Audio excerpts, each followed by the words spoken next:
Good Monday morning, a big football Monday as the championship weekend is set. You've got the two top seeds in the NFC facing off with the San Francisco 49ers visiting the Philadelphia Eagles and a rematch of last year's AFC Championship game with the Bengals traveling to Kansas City. And that also means that, of course, on Saturday night, the New York Giants were eliminated and they were crushed by the Philadelphia Eagles. And yes, at some point, the Giants fan, it might even be by this morning, at some point they're going to look back and say, man, we weren't supposed to be here.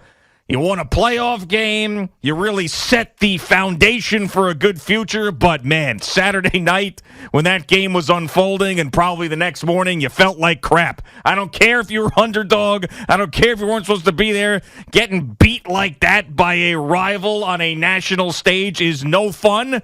But as we get further away from the game, I think you'll start to really appreciate what this season was for the Giants. Had a great, really fun defensive battle yesterday between the Cowboys and Niners. We'll talk plenty about as well. Good morning, Boomer. How are you? Good morning, G. I'm doing well. And, Saturday night was really disappointing. I mean, I'm getting ready to watch the game, and everybody's all excited. And that game was over about 5 minutes into it, as it was apparent that Jalen Hurts was 100%. And it was also apparent that the Eagles have a much better roster, and Howie Roseman has been building this roster, and Nick Sirianni's been there for a couple of years.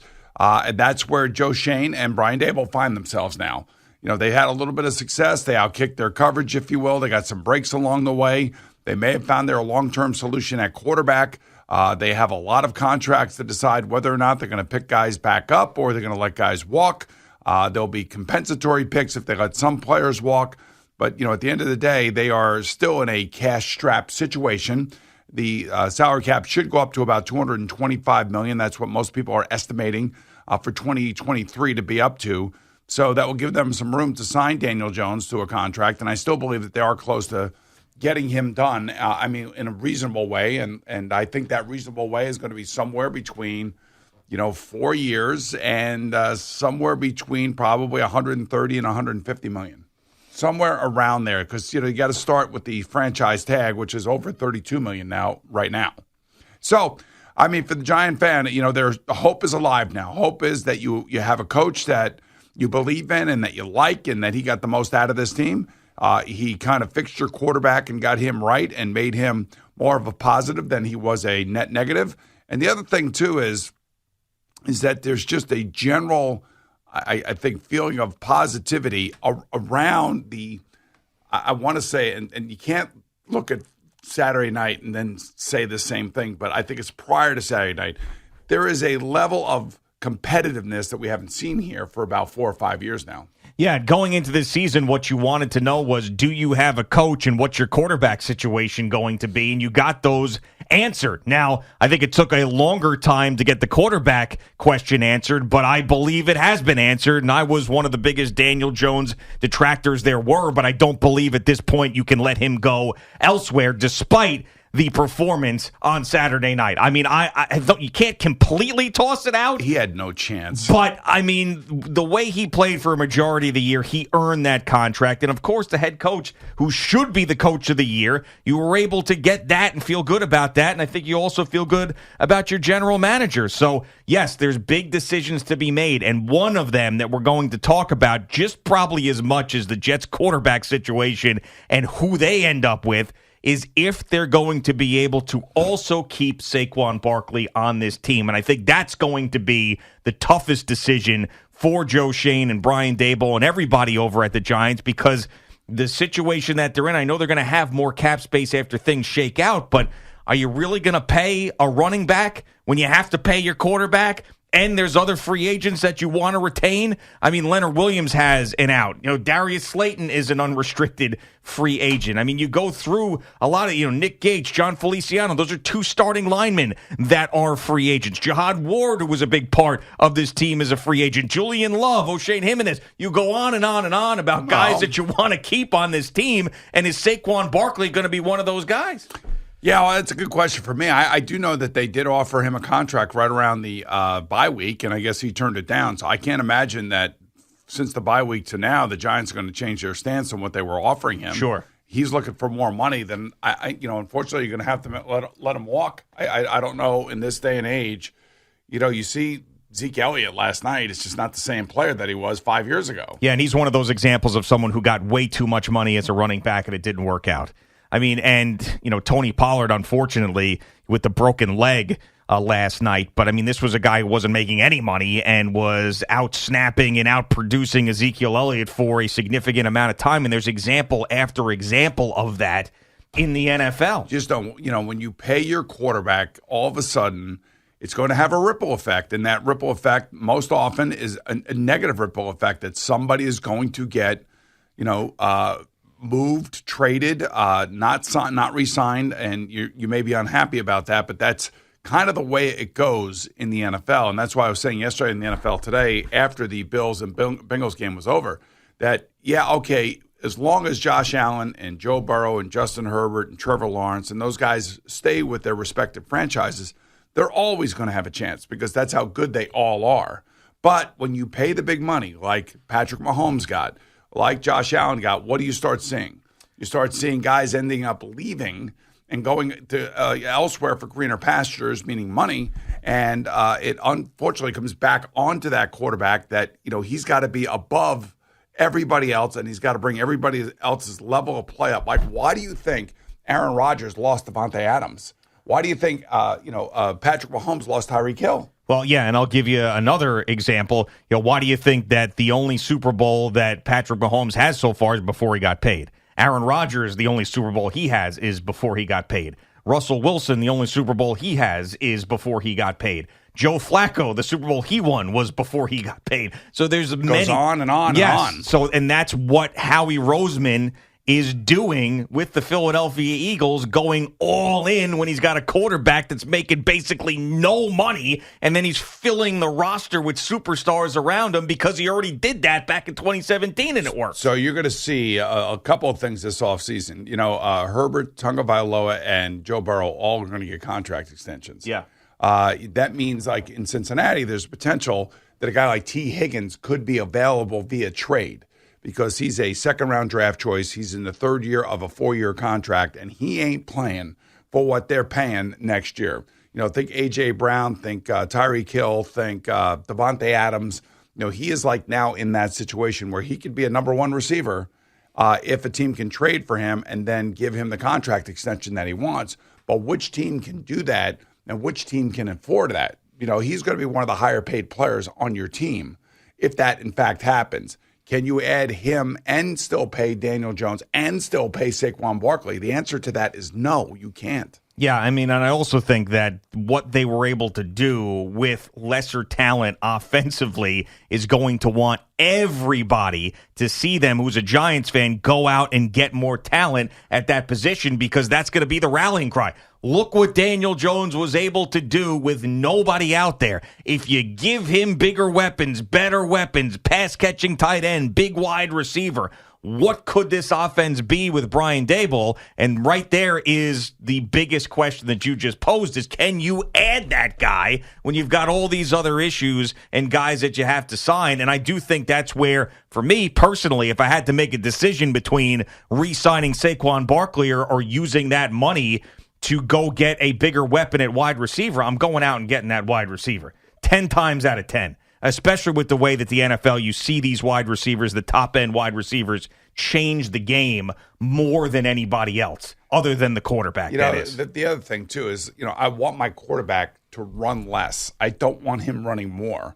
And the one thing that we have seen this year from Daniel Jones is that he's had to do both. He's had to run and he's had to throw. Now, he's not even close to 3,500 yards in completions in terms of yardage. And I know he played one less game. But, that's not the way to survive in the NFL. Asking your quarterback to have to run for like 74, 75 yards a game, you're asking for, trouble. Yeah. So, I want to see more of a drop-back game. I want to see more of like a Brock Purdy game yesterday. I'd like to see more of a Joe Burrow game. Those are the types of games you want to see. A quarterback that sits in the pocket, that's going to get rid of the ball and it's going to be accurate with it and spread it around, as opposed to running and having to take on guys and having to do even more heavy lifting. It's hard enough to play quarterback as it is.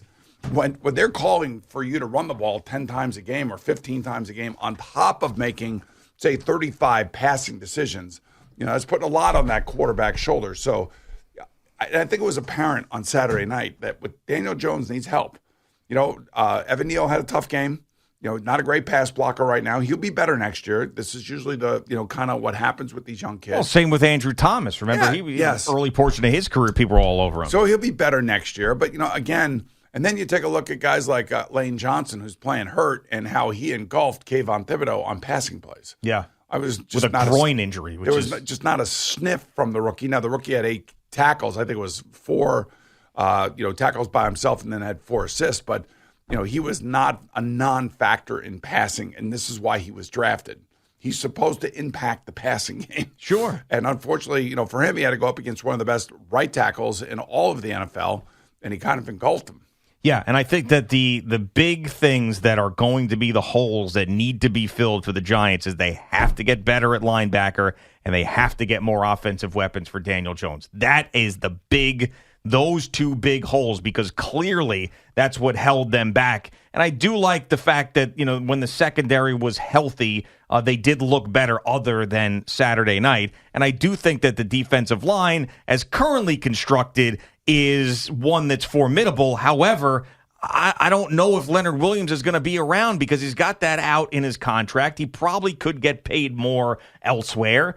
He can get a longer contract elsewhere. I don't know how much more he would get paid. Well, he was also asked, though, because everybody's been thinking about this, but they asked him after the game or whatever, locker cleanout day the next day, would you take a pay cut if you had to stay here? Absolutely. And he goes, not. I would only do that if my agent advised me to, and the agent's not going to advise him to. So, no, I mean, like this idea that guys have to take pay cuts is ridiculous to me. Now, I understand if you're a 10 or 11-year wide receiver. Sure. And you're trying to hang on, that's a different story.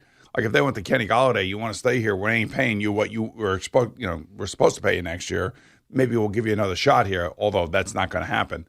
I could understand that. But, for a guy like Leonard Williams, who's out there every single game, plays a lot of plays, and is a very effective player, although he doesn't jump off the screen at you, that guy will find a home somewhere else for a longer-term deal and more guaranteed money. It really is a shame that it ended for Giants fans the way that it did in just a total blowout. I mean, I don't think that's going to wash away all the good that happened. It definitely leaves a bad taste in your mouth. But, I mean, it made you forget for a little bit, where the team came from. And I always say once you get there, make the most out of it. But clearly they just had no shot in the football game. But, I mean, there were very few people that thought that this team could be a playoff team, much less go on the road and win a playoff game. Well, that's the point. They won a playoff game. Right. And, now if you're a Giant fan, you have hope. You do. And the hope, first time in a very long time. Right. And you're going to watch Joe Shane kind of go through with a surgical knife. Yeah. And slice and dice and make the decisions that he's going to have to make. And some of them are going to have to be really hard. But again,